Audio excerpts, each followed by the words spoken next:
Shalom, saudara dan saudari yang terkasih dalam Tuhan kita Yesus Kristus. Marilah kita luangkan waktu beberapa menit untuk berkencan dengan Tuhan saat ini, agar dari hari ke hari kita semakin dekat dengan Tuhan, sehingga hidup kita semakin diberkati dan menjadi berkat. Pembacaan dari surat Rasul Paulus kepada Titus, bab 2 ayat 2 sampai dengan 4. Laki-laki yang tua hendaklah hidup sederhana, terhormat, bijaksana, sehat dalam iman, dalam kasih, dan dalam ketekunan.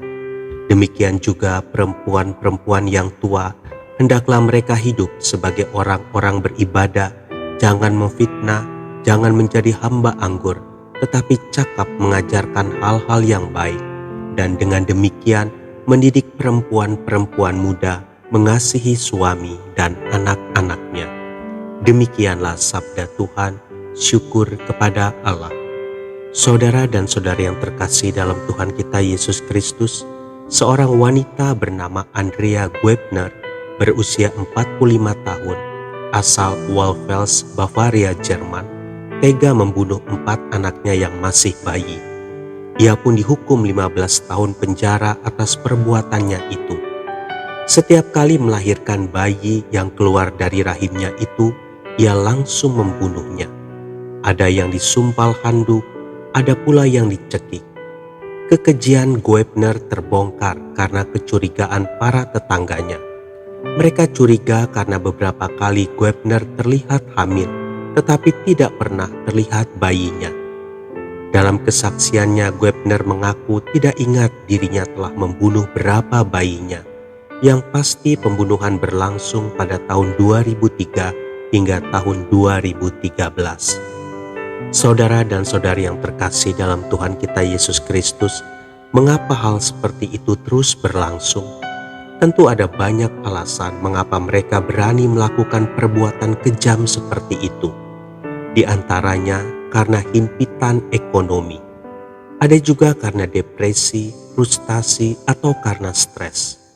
Tetapi apapun alasannya, tetaplah tidak dibenarkan secara hukum dan bertentangan dengan ajaran Yesus. Saudara dan saudari yang terkasih dalam Tuhan kita Yesus Kristus, situasi dan kondisi dapat mengubah pribadi dan karakter seseorang, seperti halnya hilangnya kasih seorang ibu terhadap anaknya. Namun sebagai murid-murid Kristus, apapun situasinya, janganlah sampai kehilangan kasih terhadap anak-anak kita. Berikanlah perhatian, kasih sayang, dan pendidikan yang layak kepada anak-anak kita.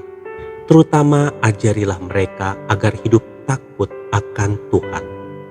Kesulitan ekonomi dan berbagai penderitaan bukanlah alasan untuk kita mengabaikan anak-anak kita. Sebab Tuhanlah yang akan memberkati kita apabila kita selalu berharap kepadanya. Anak adalah pemberian Tuhan.